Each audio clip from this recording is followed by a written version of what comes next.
વિદ્યાર્થી મિત્રો, good morning. હું હજુ સમારંભ સથવારા અને તમારા સૌનું સ્વાગત કરું છું.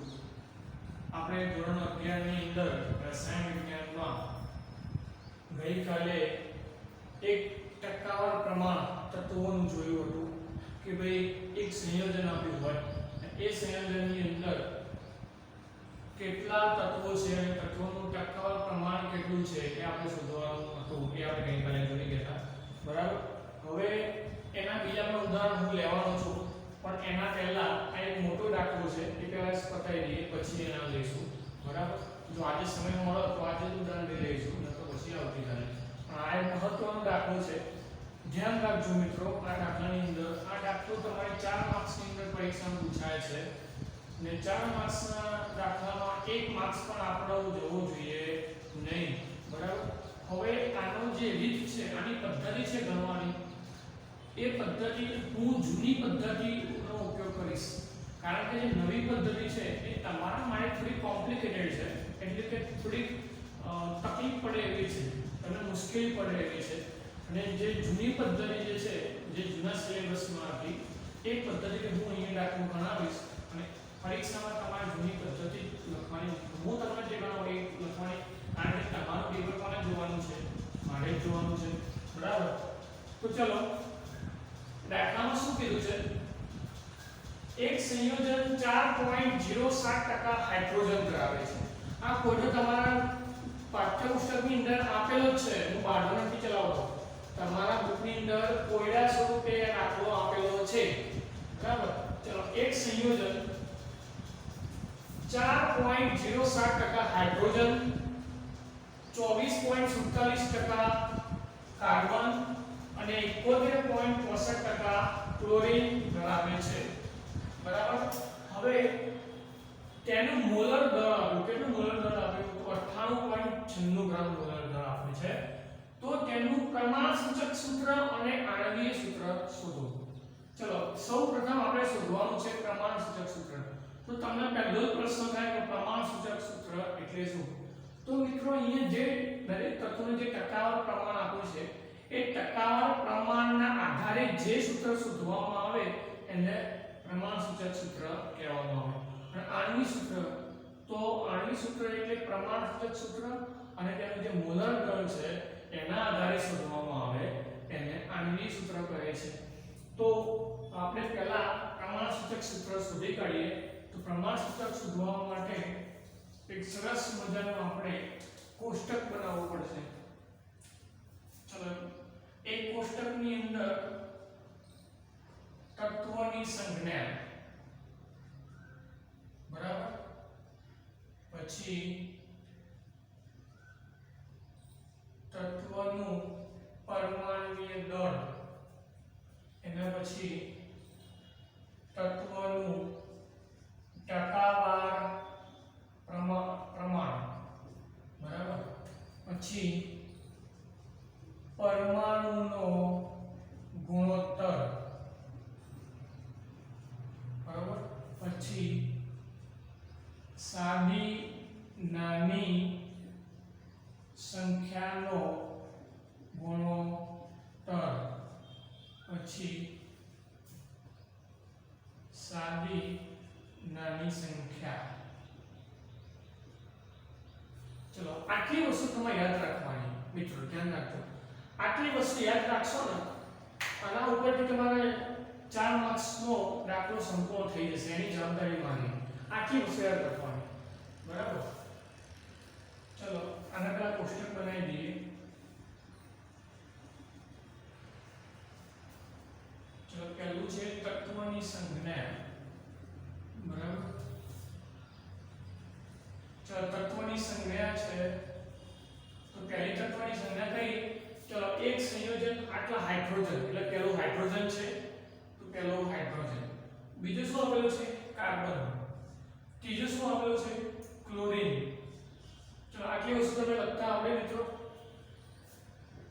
ચલો, પહેલા આને કોષ્ટક સ્વરૂપે બનાવી દઈએ.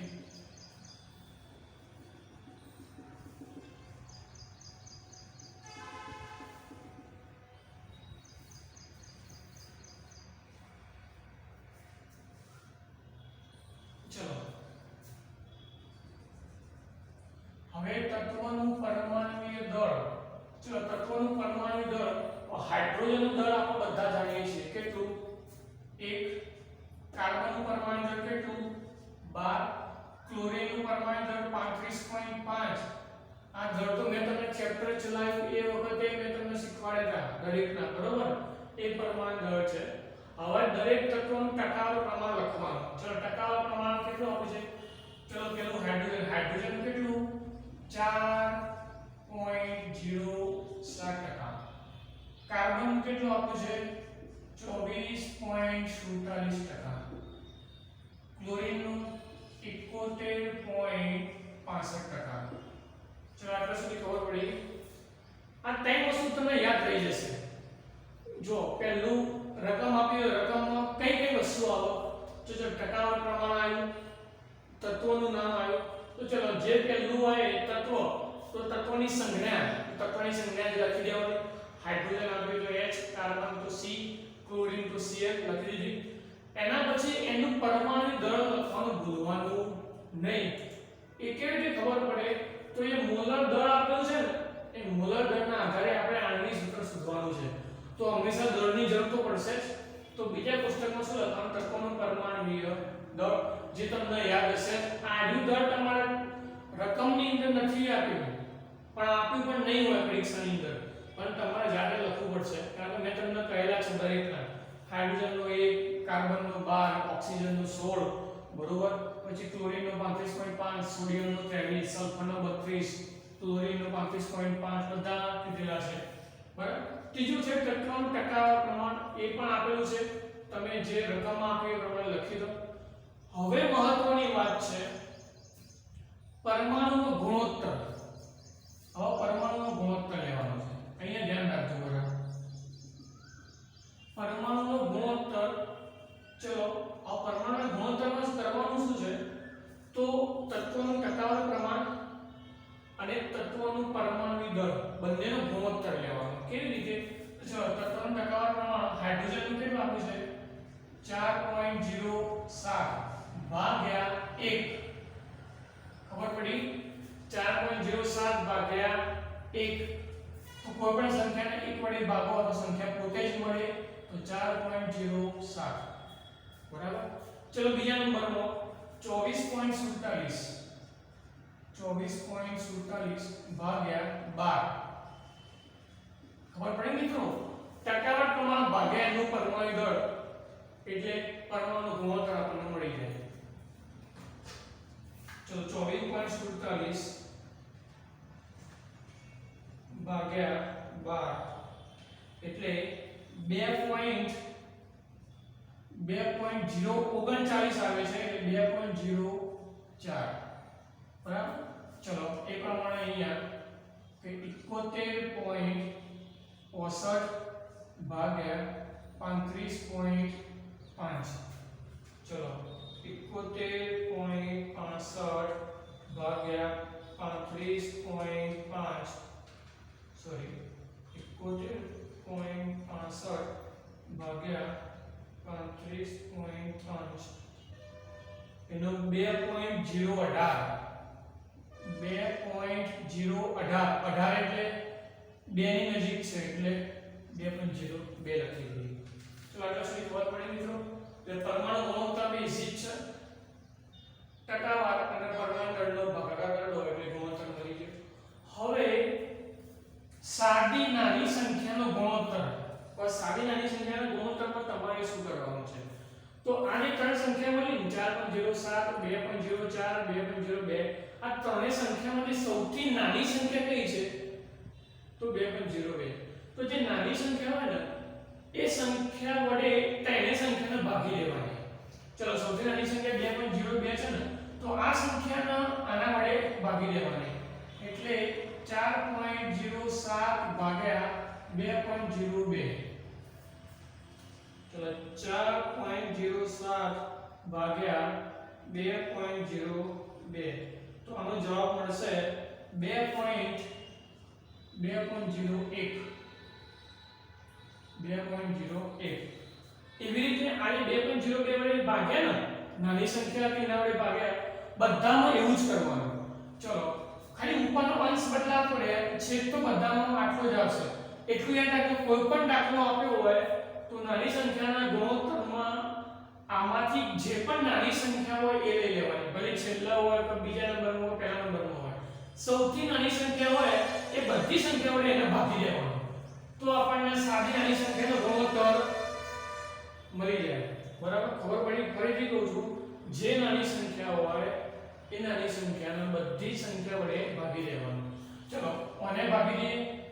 2.04 ભાગ્યા નાની સંખ્યા 2.02. પછી અહીંયા આપણે પોતે લેવાની, તો 2.02 ભાગ્યા 2.02. એ છેદમાં તમે જો 2.02 2.02 સૌથી નાની સંખ્યા બધાના ભાગાકારમાં આવી જોઈએ. ચલો 2.04 ભાગ્યા 2.02, 2.04 ભાગ્યા 2.02, તો જવાબ મળે છે લગભગ 1.009 આપણને જવાબ આવે છે. બરાબર. ચલો હવે 2.02 ભાગ્યા 2.02 ઉપર નીચે ઉડી જાય તો કેટલા વધે? ખાલી 1 વધે, તો શું ના વધે? 1 વધે. બરાબર. ચલો આટલી વસ્તુ ખબર પડી ગઈ એટલે સુધી.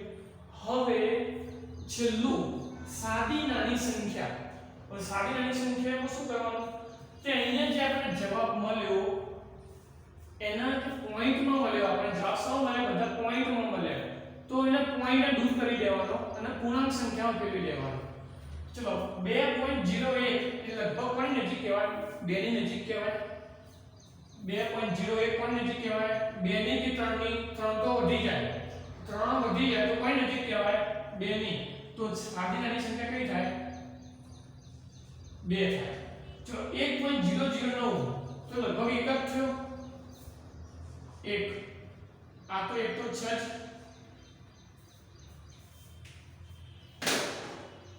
ચલો આપણે સુધી ખબર પડી ગઈ સાદી નાની સંખ્યા. મિત્રો અહીંયા જે પોઈન્ટમાં આપ્યો એને પૂર્ણાંક સંખ્યામાં લઈ લેવાની. 2 ની નજીક 2, 1 ની નજીક 1 અને 1 તો 1. બરોબર. આનો મતલબ એવો થયો કે હાઇડ્રોજનની સંખ્યા કેટલી છે? 2, કાર્બનની 1 અને Cl ની 1. તો પરમાણુ સૂત્ર કેવી રીતે બને? જો અહીંયા સોરી પ્રમાણ સૂચક સૂત્ર કેવી રીતે બને ધ્યાન રાખજો. પ્રમાણ સૂચક સૂત્ર બરાબર, ચલો હાઇડ્રોજનની સંખ્યા કેટલી છે? 12, C ની 1. તો પહેલા હંમેશા કાર્બન લખાય, કારણ કે હંમેશા કોઈ પણ સંયોજન કરતા હોય તો કદી HC ના હોય તો CH હોય, આ ના હોય આ પ્રમાણે હોય, તો હંમેશા પહેલો શું આવે? કાર્બન આવે. તો કાર્બન, પણ કાર્બનની સંખ્યા કેટલી? 1, તો કાર્બન એક જ. કાર્બન પછી આવશે હાઇડ્રોજન, તો હાઇડ્રોજનની સંખ્યા કેટલી છે? 2, તો CH2. Cl ની સંખ્યા કેટલી છે? 1.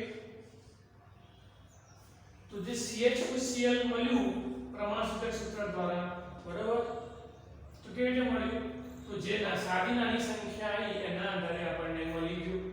ખબર પડી? ફરીથી જોઈ લો. હાઇડ્રોજનની સંખ્યા 2 તો 2, કાર્બન 1 તો 1, Cl 1 તો 1. એ જોડી દીધું એટલે જે સૂત્ર બને એ સૂત્ર શું કહીશું આપણે? પ્રમાણસૂચક સૂત્ર કહીશું આપણે. ચલો હવે સુધી કરીએ આણ્વિક સૂત્ર. ધ્યાન રાખજો મિત્રો. તો પહેલા પ્રમાણસૂચક સૂત્રનું દળ સુધી કરીએ. હું શોર્ટમાં લખું છું. પ્રમાણસૂચક સૂત્રનું દળ. ચલો આગળ. કાર્બનનું દળ કેટલું? 12. હાઇડ્રોજનનું કેટલું? 1. પણ સંખ્યા કેટલી આપી છે? 2. ચલો ક્લોરીનનું 35.5 મેં ડાયરેક્ટ લખ્યું છે, ધ્યાન રાખજો. કાર્બનનું 12, હાઇડ્રોજન H2 એટલે 2 હાઇડ્રોજન છે. આમ એનું વજન કેટલું થાય? અહીંયા લખી દઉં 1 થાય, પણ 2 પરમાણુ એટલે 2 વડે ગુણ્યા અને Cl નું 35.5. ચલો 12 + 2 કા 2 + 35.5 કેટલું થશે? 12 ને 2 14, 14 ને 35 કેટલા થાય? 39 નો 49 એટલે 49.5 ગ્રામ પ્રતિ મોલ. બરાબર. તો પ્રમાણસૂચક સૂત્રનું દળ કેટલું આવ્યું? 49.5. હવે ગુણક સંખ્યા ધ્યાન રાખજો ગુણક સંખ્યા તમે ગુણક સંખ્યા યાદ ના હો તો ખાલી n લખી દેવાનું શું લખી દેવાનું n કારણ કે ગુણક સંખ્યાનો એક સિમ્બોલ n છે સંજ્ઞા કઈ છે n બરાબર સૂત્ર આવું થશે મોલર દળ ભાગ્યા પ્રમાણ સૂચક સૂત્ર દળ મોલર દળ ભાગ્યા પ્રમાણ સૂચક સૂત્ર દળ ગુણક સંખ્યા શોધવા માટે ચલો મોલર દળ કેટલું આપણું રકમ આપ્યું છે 98.96 ભાગ્યા પ્રમાણ સૂચક સૂત્ર દળ કેટલું થાય 49.5 ચલો ભાગાકાર કરી દઈએ 98.96 ભાગ્યા 49.5 તો આનો જવાબ આવે છે 1.999 ચલો મિત્રો 1.999 એટલે લગભગ 2 ના નજીક કહેવાય કોની નજીક કહેવાય 2 ના તો લગભગ કેટલા કહેવાય 2 એટલે ગુણક સંખ્યા કેટલી આવી 2 ચલો આટલી વસ્તુ ધ્યાન રાખો ફરીથી તમને કહી દઉં ચલો પ્રમાણ સૂચક સૂત્ર કેવી રીતે શોધવાનું તો અહીંયા જે સાદી નાની સંખ્યા મળી છે પછી એનું શું કરી દેવાનું દળ શોધી કાઢવાનું દળ શોધ્યા પછી શું કરવાનું ગુણક સંખ્યા શોધવાની તમને પ્રશ્ન થશે કે ગુણક સંખ્યા કેમ શોધવાની તો ગુણક સંખ્યા એટલા માટે શોધવાની કે આપણે શોધવાનું શું છે આણ્વીય સૂત્ર શોધવાનું છે ચલો ધ્યાન રાખજો હવે હું આણ્વીય સૂત્ર શોધી કાઢું છું આણ્વીય સૂત્ર બરાબર આણ્વીય સૂત્ર શોધવા માટે શું કરવાનું તો ગુણક સંખ્યા n ગુણ્યા પ્રમાણ સૂચક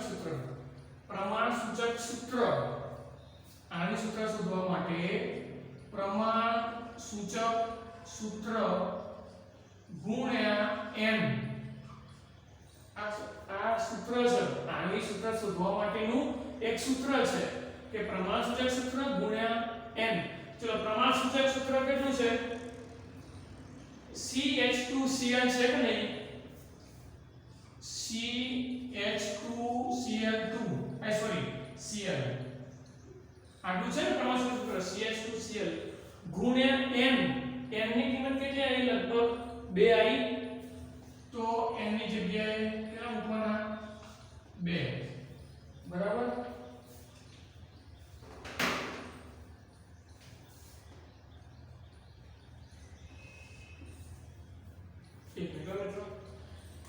સામાન્ય માટે ઇંક થઈ ગઈ છે ચલો વાંધો નહીં હેડો પ્રમાણ સૂચક સૂત્ર ગુણ્યા 2 હવે અહીંયા કાર્બનની કેટલી સંખ્યા હતી 1 હવે એક સંખ્યા 2 વડે ગુણાય દરેક પરમાણુને ગુણવાના 2 વડે કાર્બનની અહીંયા એક સંખ્યા હતી તો 2 વડે ગુણો 1 ગુણ્યા 2 કેટલા થાય 2 થાય 2 કા 2 તો કાર્બનની અહીંયા 1 હતી તો 1 2 2 એટલે C2 ધ્યાન રાખજો શું બનશે C2 હવે H2 તો અહીંયા હાઇડ્રોજનની 2 હતી ગુણ્યા 2 એટલે 2 2 4 તો H4 H શું થશે 4 થશે બરોબર અહીંયા Cl ની 1 જ હતી અને 2 વડે ગુણો 1 ગુણ્યા 2 એટલે 2 તો Cl ની કેટલી થાય 2